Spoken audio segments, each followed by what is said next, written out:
ಬೆಂಗಳೂರಿನಲ್ಲಿ ಅಕ್ರಮ ಬಾಂಗ್ಲಾ ನುಸುಳುಕೋರರ ಹಾವಳಿ ಸಿಕ್ಕಾಪಟ್ಟೆ ಜೋರಾಗಿತ್ತು. ರಿಪಬ್ಲಿಕ್ ಕನ್ನಡ ಒಂದೊಂದು ಸ್ಥಳಗಳನ್ನ ಹುಡುಕಿ ವರದಿ ಮಾಡಿತು. ಅನಂತರದಲ್ಲಿ ಅವರನ್ನ ಅಲ್ಲಿಂದ ಖಾಲಿ ಮಾಡಿಸುವಂತ ಪ್ರಯತ್ನವನ್ನ ಮಾಡಿದ್ರು. ಖಾಲಿ ಮಾಡಿಸಿ ಅವ್ರನ್ನ ಎಲ್ಲಿಗೆ ಕಳಿಸಿದ್ರು, ವಾಪಸ್ ಅವ್ರನ್ನ ಬಾಂಗ್ಲಾಕ್ಕೆ ಡಿಪೋರ್ಟ್ ಮಾಡಿದ್ರ ಇಲ್ವಾ ಆ ಕುರಿತಾದ ಮಾಹಿತಿ ಸದ್ಯಕ್ಕಂತೂ ಲಭ್ಯ ಇಲ್ಲ. ಆದ್ರೆ ಆ ಜಾಗಗಳಲ್ಲಿ ಅವ್ರು ವಾಸ ಮಾಡ್ತಾ ಇದ್ದ ಜಾಗಗಳಲ್ಲಿ ಇದೀಗ ದಿಢೀರಂತ ಬೆಂಕಿ ಹೊತ್ಕೊಳ್ತಾ ಇದೆ. ಯಾರು ಬೆಂಕಿ ಹಾಕ್ತಾ ಇದ್ದಾರೆ, ಸಾಕ್ಷ್ಯನಾಶ ಮಾಡ್ತಾ ಇದ್ದಾರಾ, ಏನಾಗ್ತಾ ಇದೆ ಅನ್ನೋದು ಇನ್ನಷ್ಟೇ ಗೊತ್ತಾಗಬೇಕಾಗಿದೆ. ಒಟ್ಟಿನಲ್ಲಿ ನಾವು 3 ಕಡೆ ರಿಪೋರ್ಟ್ ಮಾಡಿದ್ವಿ. ಆ 3 ಕಡೆ ಇದೀಗ ರಾತ್ರೋರಾತ್ರಿ ಬೆಂಕಿ ಹಚ್ಚಲಾಗ್ತಾ ಇದೆ. ಅವರು ವಾಸ ಇದ್ದಂತಹ ಜಾಗದಲ್ಲಿ ಏನೆಲ್ಲ ಆಗಿದೆ ನೋಡಿ.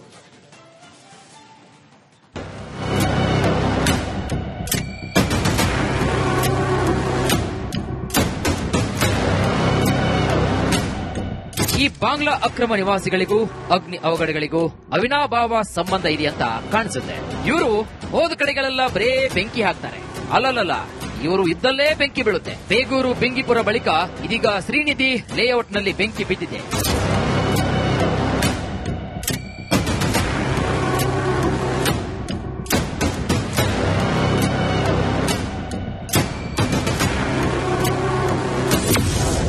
ಅಕ್ರಮ ಬಾಂಗ್ಲಾ ನಿವಾಸಿಗಳ ಶೆಡ್ಗಳಿಗೆ ಬೆಂಕಿ. 3 ಜಾಗ, 3 ಕಡೆ ಬೆಂಕಿ ಅವಘಡ.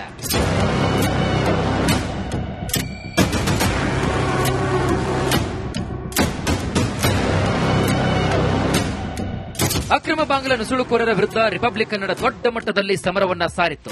ಸರಣಿ ವರದಿಗಳನ್ನ ಮಾಡಿ ಅಕ್ರಮ ನಿವಾಸಿಗಳನ್ನ ಬಯಲಿಗೆಳೆದಿತ್ತು. ಬೇಗೂರು, ಆನೇಕಲ್ ಮತ್ತು ಬನ್ನೇರುಘಟ್ಟ ಪೊಲೀಸ್ ಠಾಣಾ ವ್ಯಾಪ್ತಿಯಲ್ಲಿ ಹೆಚ್ಚಿನ ಅಕ್ರಮ ವಲಸಿಗರು ಪತ್ತೆಯಾಗಿದ್ರು. ರಿಪಬ್ಲಿಕ್ ವರದಿಗೆ ಬೆಚ್ಚಿ ಬಿದ್ದ ಅಕ್ರಮ ನುಸುಳುಕೋರರು ಸುದ್ದಿ ಪ್ರಸಾರವಾಗ್ತಾ ಇದ್ದಂತೆ ವಾಸವಿದ್ದ ಸ್ಥಳದಿಂದ ಕಾಲ್ಕಿತ್ತಿದ್ರು. ಜೆಪಿ ನಗರದಲ್ಲಿ ನುಸುಳುಕೋರರು ವಾಸಿಸುತ್ತಿದ್ದ ಶೆಡ್ಗೆ ಬೆಂಕಿ. ಜನವರಿ 15ರಂದು ಬೇಗೂರಿನಲ್ಲಿ ಹಾಗೂ ಜನವರಿ 20ರಂದು ಬೆಂಕಿಪುರ ಬಳಿ ಬಾಂಗ್ಲಾ ಅಕ್ರಮ ನುಸುಳುಕೋರರು ತಾವು ವಾಸ ಮಾಡುತ್ತಿದ್ದಂತಹ ಜಾಗಕ್ಕೆ ಬೆಂಕಿಯನ್ನ ಇಟ್ಟು ರಾತ್ರೋರಾತ್ರಿ ಪಲಾಯನ ಮಾಡಿದ್ರು. ಇದೇ ರೀತಿಯ ಘಟನೆ ಈಗ ಜೆಪಿ ನಗರದ ಶ್ರೀನಿಧಿ ಲೇಔಟ್ನಲ್ಲೂ ನಡೆದಿದೆ. ಖಾಲಿ ಜಾಗದಲ್ಲಿ ಶೆಡ್ಗಳನ್ನು ಹಾಕಿಕೊಂಡು ವಾಸಿಸುತ್ತಿದ್ದ ಬಾಂಗ್ಲಾ ನುಸುಳುಕೋರರ ಕಾಲ್ಕಿತ್ತ ಬಳಿಕ ಇಲ್ಲೂ ಕೂಡ ಬೆಂಕಿ ಬಿದ್ದಿದೆ. ಬಾಂಗ್ಲಾ ವಲಸಿಗರಿದ್ದ ಜಾಗದಲ್ಲೇ ಅಗ್ನಿ ಅವಘಡ ಯಾಕೆ? ಜೆಪಿ ನಗರದ ಶ್ರೀನಿಧಿ ಲೇಔಟ್ನಲ್ಲಿ ತಿಂಗಳ ಹಿಂದೆ ಖಾಲಿ ಸೈಟ್ಗಳಲ್ಲಿ ಬಾಂಗ್ಲಾದವರು ವಾಸ ಮಾಡುತ್ತಿದ್ದರು. ಈ ಬಗ್ಗೆ ರಿಪಬ್ಲಿಕ್ ಕನ್ನಡ ವರದಿ ಮಾಡುತ್ತಿದ್ದ ಹಾಗೆ ಜಾಗದ ಮಾಲೀಕರು ಅವರನ್ನ ಓಡಿಸಿದ್ರು. ಆದರೆ ಈಗ ಅವರಿದ್ದ ಶೆಡ್ಗಳಿಗೆ ಬೆಂಕಿ ಬಿದ್ದಿದೆ. ಅವರು ಇಲ್ಲಿಂದ ಜಾಗ ಖಾಲಿ ಮಾಡುವ ಮುನ್ನ ಸಂಗ್ರಹಿಸಿದ್ದ ಪ್ಲಾಸ್ಟಿಕ್ ಸೇರಿ ಇನ್ನಿತರ ವಸ್ತುಗಳು ಭಸ್ಮವಾಗಿವೆ.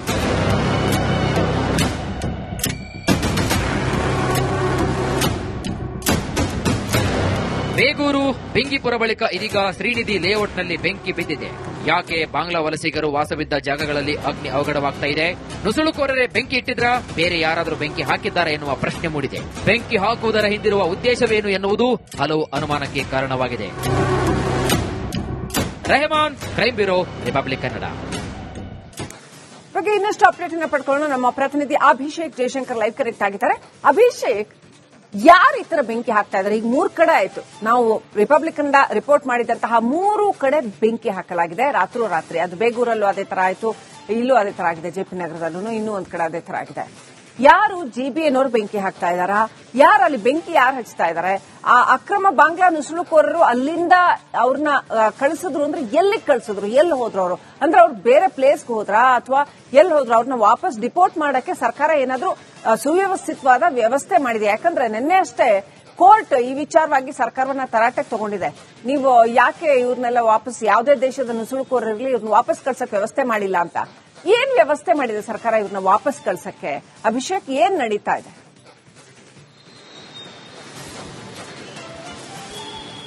ಎಸ್, ಮೊದಲನೇದಾಗಿ ಇದೊಂದು ಕೋ ಇನ್ಸಿಡೆಂಟ್ ಅಥವಾ ಉದ್ದೇಶಪೂರ್ವಕವಾಗಿ ಅದಕ್ಕೆ ಬೆಂಕಿ ಹಚ್ಚುವಂತಹ ಒಂದು ಕೆಲಸಗಳನ್ನ ಮಾಡ್ತಾ ಇದ್ದಾರೆ ಅನ್ನುವಂತಹ ವಿಚಾರಗಳು ಈಗಷ್ಟೇ ಗೊತ್ತಾಗಬೇಕಾಗಿದೆ. ಒಂದು ರೀತಿಯಲ್ಲಿ ಅಂದ್ರೆ ಎಲ್ಲಿಯೂ ಕೂಡ ಆಗದಂತಹ ಬೆಂಕಿ ಬಾಂಗ್ಲಾ ನಿವಾಸಿಗಳು ಇರುವಂತಹ ಸ್ಥಳದಲ್ಲಿಯೇ ಬೆಂಕಿ ಬೀಳುತ್ತೆ ಅಂತ ಹೇಳಿದ್ರೆ ಒಂದಷ್ಟು ಅನುಮಾನಗಳು ಕೂಡ ವ್ಯಕ್ತವಾಗ್ತಾ ಇದೆ. ಈಗ ಸದ್ಯ ಅದರಲ್ಲಿ ಹೇಳುವಂತಹ ಪ್ರಕಾರ ಅಂದ್ರೆ ಅದರ ಮಾಲೀಕ ಹೇಳುವಂತಹ ಪ್ರಕಾರ ಅಲ್ಲಿಂದ ತೆರವುಗೊಳಿಸಿದೀವಿ ನಾವು, ಆದ್ರೆ ಅವರು ಎಲ್ಲಿ ಹೋಗಿದ್ದಾರೆ ಅನ್ನುವಂತಹ ವಿಚಾರಗಳು ಕೂಡ ಗೊತ್ತಿಲ್ಲ. ಅಂದ್ರೆ ಅವರ ಕೆಲಸ ಏನು, ಅಲ್ಲಿಂದ ಜಾಗ ಖಾಲಿ ಮಾಡಿಸೋದು, ನಮ್ಮ ಜಾಗದಲ್ಲಿ ಬೇಡ ನೀವು ಅಂತ ಹೇಳಿ ಅಲ್ಲಿಂದ ಜಾಗ ಖಾಲಿ ಮಾಡಿಸುವಂತದ್ದು. ಆದ್ರೆ ಅವರು ಎಲ್ಲಿ ಹೋಗಿದ್ದಾರೆ ಅನ್ನುವಂತಹ ವಿಚಾರ ಸ್ವತಃ ಆ ಜಾಗದ ಮಾಲೀಕನಿಗೂ ಕೂಡ ಗೊತ್ತಿಲ್ಲ.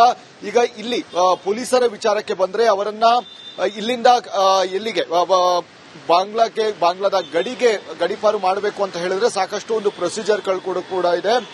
FRROಗೆ ಅವರನ್ನ ಕಳಿಸಬೇಕು ಮತ್ತು ಅಲ್ಲಿಂದ ಗಡೀಪಾರು ಮಾಡುವಂತಹ ಒಂದು ಕೆಲಸಗಳು ಕೂಡ ಆಗಬೇಕು. ಈಗ ಸದ್ಯ FRRO ಸೆಲ್ನಲ್ಲಿ ಈಗ ಸಾಕಷ್ಟು ಅಂದ್ರೆ 400 ಸೀಟ್ಗಳು ಇರುವಂತಹ ಕಾರಣದಿಂದ, ಅಂದ್ರೆ 400 ಜನಕ್ಕೆ ಮಾತ್ರ ಕೆಪಾಸಿಟಿ ಇರುವಂತಹ ಒಂದು ಕಾರಣದಿಂದಾಗಿ ಅಲ್ಲಿ ಈಗಾಗಲೇ ಭರ್ತಿಯಾಗಿದ್ದಾರೆ ಅಂತಾನೆ ಹೇಳ್ಬೋದಾಗಿದೆ. ಇದು ಒಂದು ಸಾಕಷ್ಟು ಒಂದು ದೊಡ್ಡ ಸಮಸ್ಯೆಯಾಗಿ ಹುಟ್ಟಾಕಿರುವಂತದ್ದು. ಯಾಕಂದ್ರೆ ಪೊಲೀಸರು ಅಲ್ಲಿಗೆ ಕರೆದುಕೊಂಡು ಹೋದಂತಹ ಸಂದರ್ಭದಲ್ಲಿ ಅಲ್ಲಿ ಸಹಜವಾಗಿ ಅವರಿಗೆ ಪ್ಲೇಸ್ಮೆಂಟ್ ಇರೋದಿಲ್ಲ. ಹೀಗಾಗಿ ಪ್ರೈವೇಟ್ NGOಗಳಲ್ಲಿ ಅವರನ್ನು ಇರಿಸಿಕೊಳ್ಬೇಕಾಗುತ್ತೆ. ಬೆಂಗಳೂರಿನಲ್ಲಿ 2 NGOಗಳಿರುವಂತದ್ದು. ಅಲ್ಲಿ ಇಟ್ಟಂತಹ ಸಂದರ್ಭದಲ್ಲಿ ಅವರಿಗೆ ಸರ್ಕಾರದಿಂದ ಯಾವುದೇ ರೀತಿಯಾದಂತಹ ಹಣ ಕೂಡ ಹೋಗೋದಿಲ್ಲ. ಅಂದ್ರೆ ಈ ರೀತಿಯಾಗಿ ಅವರ ಖರ್ಚು ವೆಚ್ಚಗಳಾಗಿರಬಹುದು, ಗಡೀಪಾರು ಮಾಡಬೇಕಾದಂತಹ ಒಂದಷ್ಟು ಇನ್ನು ಹಣಕಾಸಿನ ಏನಿದೆ ನೆರವು ಅದು ಕೂಡ ಸಿಗೋದಿಲ್ಲ. ಗಡೀಪಾರ ಆಗ್ಬೇಕಂದ್ರೆ ಅವರಾಗಿಯೇ ಹೋಗ್ಬೇಕು, ಅಂದ್ರೆ ಯಾರು ಒಳಗಡೆ ಬಂದಿದ್ದಾರೆ ಅವರಾಗಿಯೇ ಹೋಗ್ಬೇಕಾಗುತ್ತೆ. ಆದ್ರೆ ಅವರಲ್ಲಿ ಹಣ ಇಲ್ಲ ಅಂತ ಹೇಳಿ ಅವರು ಇಲ್ಲೇ ಇರುವಂತಹ ಒಂದು ಕೆಲಸಗಳನ್ನು ಕೂಡ ಮಾಡ್ತಾರೆ. ಹೀಗಾಗಿ ಇಷ್ಟು ಇರುವಂತಹ ಕಾರಣದಿಂದಾಗಿ ಈ ರೀತಿಯಾದಂತಹ ಸಮಸ್ಯೆ ನಡೀತಾ ಇದೆ. ಶ್ರೀಲಕ್ಷ್ಮಿ, ಥ್ಯಾಂಕ್ ಯು ಅಭಿಷೇಕ್ ಡೀಟೇಲ್ಸ್ಗಾಗಿ. ಬೆಂಗಳೂರಿನಲ್ಲಿ ಅಕ್ರಮ ಬಾಂಗ್ಲಾ ನುಸುಳುಕೋರರ ಹಾವಳಿ ಸಿಕ್ಕಾಪಟ್ಟೆ ಜೋರಾಗಿತ್ತು. ರಿಪಬ್ಲಿಕ್ ಕನ್ನಡ ಒಂದೊಂದು ಸ್ಥಳಗಳನ್ನ ಹುಡುಕಿ ವರದಿ ಮಾಡಿತು. ಅನಂತರದಲ್ಲಿ ಅವರನ್ನ ಅಲ್ಲಿಂದ ಖಾಲಿ ಮಾಡಿಸುವಂತ ಪ್ರಯತ್ನವನ್ನ ಮಾಡಿದ್ರು. ಖಾಲಿ ಮಾಡಿಸಿ ಅವ್ರನ್ನ ಎಲ್ಲಿಗೆ ಕಳಿಸಿದ್ರು, ವಾಪಸ್ ಅವ್ರನ್ನ ಬಾಂಗ್ಲಾಕ್ಕೆ ಡಿಪೋರ್ಟ್ ಮಾಡಿದ್ರ ಇಲ್ವಾ ಆ ಕುರಿತಾದ ಮಾಹಿತಿ ಸದ್ಯಕ್ಕಂತೂ ಲಭ್ಯ ಇಲ್ಲ. ಆದ್ರೆ ಆ ಜಾಗಗಳಲ್ಲಿ ಅವ್ರು ವಾಸ ಮಾಡ್ತಾ ಇದ್ದ ಜಾಗಗಳಲ್ಲಿ ಇದೀಗ ದಿಢೀರಂತ ಬೆಂಕಿ ಹೊತ್ಕೊಳ್ತಾ ಇದೆ. ಯಾರು ಬೆಂಕಿ ಹಾಕ್ತಾ ಇದ್ದಾರೆ, ಸಾಕ್ಷ್ಯನಾಶ ಮಾಡ್ತಾ ಇದ್ದಾರಾ, ಏನಾಗ್ತಾ ಇದೆ ಅನ್ನೋದು ಇನ್ನಷ್ಟೇ ಗೊತ್ತಾಗಬೇಕಾಗಿದೆ. ಒಟ್ಟಿನಲ್ಲಿ ನಾವು 3 ಕಡೆ ರಿಪೋರ್ಟ್ ಮಾಡಿದ್ವಿ. ಆ 3 ಕಡೆ ಇದೀಗ ರಾತ್ರೋರಾತ್ರಿ ಬೆಂಕಿ ಹಚ್ಚಲಾಗ್ತಾ ಇದೆ. ಅವರು ವಾಸ ಇದ್ದಂತಹ ಜಾಗದಲ್ಲಿ ಏನೆಲ್ಲ ಆಗಿದೆ ನೋಡಿ.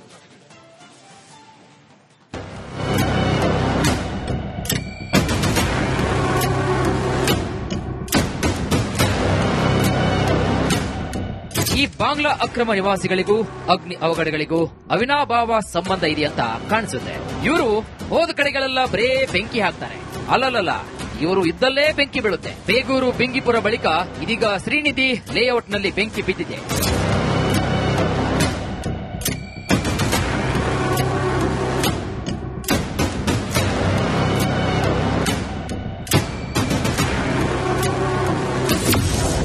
ಅಕ್ರಮ ಬಾಂಗ್ಲಾ ನಿವಾಸಿಗಳ ಶೆಡ್ಗಳಿಗೆ ಬೆಂಕಿ. 3 ಜಾಗ, 3 ಕಡೆ ಬೆಂಕಿ ಅವಘಡ.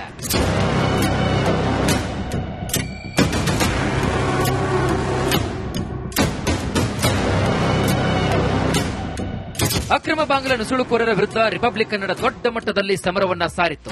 ಸರಣಿ ವರದಿಗಳನ್ನ ಮಾಡಿ ಅಕ್ರಮ ನಿವಾಸಿಗಳನ್ನ ಬಯಲಿಗೆಳೆದಿತ್ತು. ಬೇಗೂರು, ಆನೇಕಲ್ ಮತ್ತು ಬನ್ನೇರುಘಟ್ಟ ಪೊಲೀಸ್ ಠಾಣಾ ವ್ಯಾಪ್ತಿಯಲ್ಲಿ ಹೆಚ್ಚಿನ ಅಕ್ರಮ ವಲಸಿಗರು ಪತ್ತೆಯಾಗಿದ್ರು. ರಿಪಬ್ಲಿಕ್ ವರದಿಗೆ ಬೆಚ್ಚಿ ಬಿದ್ದ ಅಕ್ರಮ ನುಸುಳುಕೋರರು ಸುದ್ದಿ ಪ್ರಸಾರವಾಗ್ತಾ ಇದ್ದಂತೆ ವಾಸವಿದ್ದ ಸ್ಥಳದಿಂದ ಕಾಲ್ಕಿತ್ತಿದ್ರು. ಜೆಪಿ ನಗರದಲ್ಲಿ ನುಸುಳುಕೋರರು ವಾಸಿಸುತ್ತಿದ್ದ ಶೆಡ್ಗೆ ಬೆಂಕಿ. ಜನವರಿ 15ರಂದು ಬೇಗೂರಿನಲ್ಲಿ ಹಾಗೂ ಜನವರಿ 20ರಂದು ಬೆಂಕಿಪುರ ಬಳಿ ಬಾಂಗ್ಲಾ ಅಕ್ರಮ ನುಸುಳುಕೋರರು ತಾವು ವಾಸ ಮಾಡುತ್ತಿದ್ದಂತಹ ಜಾಗಕ್ಕೆ ಬೆಂಕಿಯನ್ನ ಇಟ್ಟು ರಾತ್ರೋರಾತ್ರಿ ಪಲಾಯನ ಮಾಡಿದ್ರು. ಇದೇ ರೀತಿಯ ಘಟನೆ ಈಗ ಜೆಪಿ ನಗರದ ಶ್ರೀನಿಧಿ ಲೇಔಟ್ನಲ್ಲೂ ನಡೆದಿದೆ. ಖಾಲಿ ಜಾಗದಲ್ಲಿ ಶೆಡ್ಗಳನ್ನು ಹಾಕಿಕೊಂಡು ವಾಸಿಸುತ್ತಿದ್ದ ಬಾಂಗ್ಲಾ ನುಸುಳುಕೋರರ ಕಾಲ್ಕಿತ್ತ ಬಳಿಕ ಇಲ್ಲೂ ಕೂಡ ಬೆಂಕಿ ಬಿದ್ದಿದೆ. ಬಾಂಗ್ಲಾ ವಲಸಿಗರಿದ್ದ ಜಾಗದಲ್ಲೇ ಅಗ್ನಿ ಅವಘಡ ಯಾಕೆ? ಜೆಪಿ ನಗರದ ಶ್ರೀನಿಧಿ ಲೇಔಟ್ನಲ್ಲಿ ತಿಂಗಳ ಹಿಂದೆ ಖಾಲಿ ಸೈಟ್ಗಳಲ್ಲಿ ಬಾಂಗ್ಲಾದವರು ವಾಸ ಮಾಡುತ್ತಿದ್ದರು. ಈ ಬಗ್ಗೆ ರಿಪಬ್ಲಿಕ್ ಕನ್ನಡ ವರದಿ ಮಾಡುತ್ತಿದ್ದ ಹಾಗೆ ಜಾಗದ ಮಾಲೀಕರು ಅವರನ್ನ ಓಡಿಸಿದ್ರು. ಆದ್ರೆ ಈಗ ಅವರಿದ್ದ ಶೆಡ್ಗಳಿಗೆ ಬೆಂಕಿ ಬಿದ್ದಿದೆ. ಅವರು ಇಲ್ಲಿಂದ ಜಾಗ ಖಾಲಿ ಮಾಡುವ ಮುನ್ನ ಸಂಗ್ರಹಿಸಿದ್ದ ಪ್ಲಾಸ್ಟಿಕ್ ಸೇರಿ ಇನ್ನಿತರ ವಸ್ತುಗಳು ಭಸ್ಮವಾಗಿವೆ.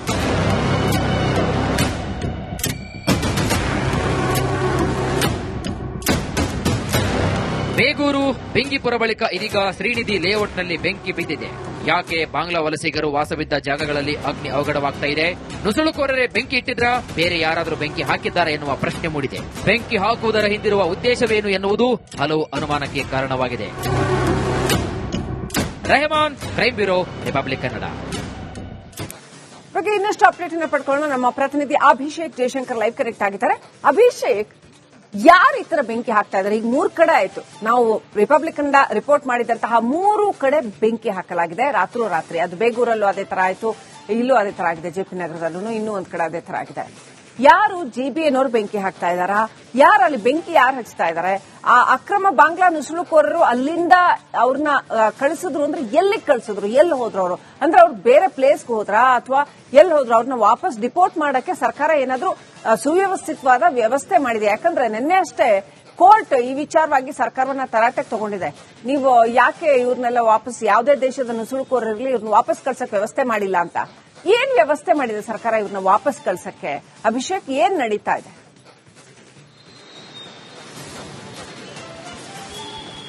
ಎಸ್, ಮೊದಲನೇದಾಗಿ ಇದೊಂದು ಕೋ ಇನ್ಸಿಡೆಂಟ್ ಅಥವಾ ಉದ್ದೇಶಪೂರ್ವಕವಾಗಿ ಅದಕ್ಕೆ ಬೆಂಕಿ ಹಚ್ಚುವಂತಹ ಒಂದು ಕೆಲಸಗಳನ್ನ ಮಾಡ್ತಾ ಇದ್ದಾರೆ ಅನ್ನುವಂತಹ ವಿಚಾರಗಳು ಈಗಷ್ಟೇ ಗೊತ್ತಾಗಬೇಕಾಗಿದೆ. ಒಂದು ರೀತಿಯಲ್ಲಿ ಅಂದ್ರೆ ಎಲ್ಲಿಯೂ ಕೂಡ ಆಗದಂತಹ ಬೆಂಕಿ ಬಾಂಗ್ಲಾ ನಿವಾಸಿಗಳು ಇರುವಂತಹ ಸ್ಥಳದಲ್ಲಿಯೇ ಬೆಂಕಿ ಬೀಳುತ್ತೆ ಅಂತ ಹೇಳಿದ್ರೆ ಒಂದಷ್ಟು ಅನುಮಾನಗಳು ಕೂಡ ವ್ಯಕ್ತವಾಗ್ತಾ ಇದೆ. ಈಗ ಸದ್ಯ ಅದರಲ್ಲಿ ಹೇಳುವಂತಹ ಪ್ರಕಾರ ಅಂದ್ರೆ ಅದರ ಮಾಲೀಕ ಹೇಳುವಂತಹ ಪ್ರಕಾರ ಅಲ್ಲಿಂದ ತೆರವುಗೊಳಿಸಿದೀವಿ ನಾವು, ಆದ್ರೆ ಅವರು ಎಲ್ಲಿ ಹೋಗಿದ್ದಾರೆ ಅನ್ನುವಂತಹ ವಿಚಾರಗಳು ಕೂಡ ಗೊತ್ತಿಲ್ಲ. ಅಂದ್ರೆ ಅವರ ಕೆಲಸ ಏನು, ಅಲ್ಲಿಂದ ಜಾಗ ಖಾಲಿ ಮಾಡಿಸೋದು, ನಮ್ಮ ಜಾಗದಲ್ಲಿ ಬೇಡ ನೀವು ಅಂತ ಹೇಳಿ ಅಲ್ಲಿಂದ ಜಾಗ ಖಾಲಿ ಮಾಡಿಸುವಂತದ್ದು. ಆದ್ರೆ ಅವರು ಎಲ್ಲಿ ಹೋಗಿದ್ದಾರೆ ಅನ್ನುವಂತಹ ವಿಚಾರ ಸ್ವತಃ ಆ ಜಾಗದ ಮಾಲೀಕನಿಗೂ ಕೂಡ ಗೊತ್ತಿಲ್ಲ.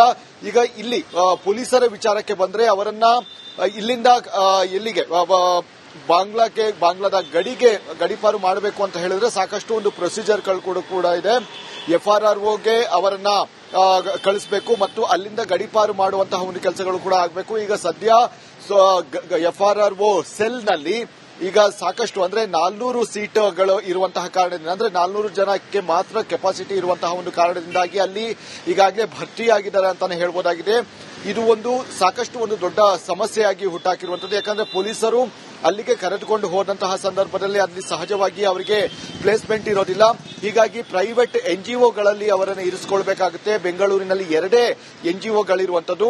ಅಲ್ಲಿ ಇಟ್ಟಂತಹ ಸಂದರ್ಭದಲ್ಲಿ ಅವರಿಗೆ ಸರ್ಕಾರದಿಂದ ಯಾವುದೇ ರೀತಿಯಾದಂತಹ ಹಣ ಕೂಡ ಹೋಗೋದಿಲ್ಲ. ಅಂದ್ರೆ ಈ ರೀತಿಯಾಗಿ ಅವರ ಖರ್ಚು ವೆಚ್ಚಗಳಾಗಿರಬಹುದು, ಗಡಿಪಾರು ಮಾಡಬೇಕಾದಂತಹ ಒಂದಷ್ಟು ಇನ್ನು ಹಣಕಾಸಿನ ಏನಿದೆ ನೆರವು ಅದು ಕೂಡ ಸಿಗೋದಿಲ್ಲ. ಗಡಿಪಾರ ಆಗ್ಬೇಕಂದ್ರೆ ಅವರಾಗಿಯೇ ಹೋಗ್ಬೇಕು, ಅಂದ್ರೆ ಯಾರು ಒಳಗಡೆ ಬಂದಿದ್ದಾರೆ ಅವರಾಗಿಯೇ ಹೋಗ್ಬೇಕಾಗುತ್ತೆ. ಆದ್ರೆ ಅವರಲ್ಲಿ ಹಣ ಇಲ್ಲ ಅಂತ ಹೇಳಿ ಅವರು ಇಲ್ಲೇ ಇರುವಂತಹ ಒಂದು ಕೆಲಸಗಳನ್ನು ಕೂಡ ಮಾಡ್ತಾರೆ. ಹೀಗಾಗಿ ಇಷ್ಟು ಇರುವಂತಹ ಕಾರಣದಿಂದಾಗಿ ಈ ರೀತಿಯಾದಂತಹ ಸಮಸ್ಯೆ ನಡೀತಾ ಇದೆ. Srilakshmi, thank you Abhishek ಡೀಟೇಲ್ಸ್ಗಾಗಿ.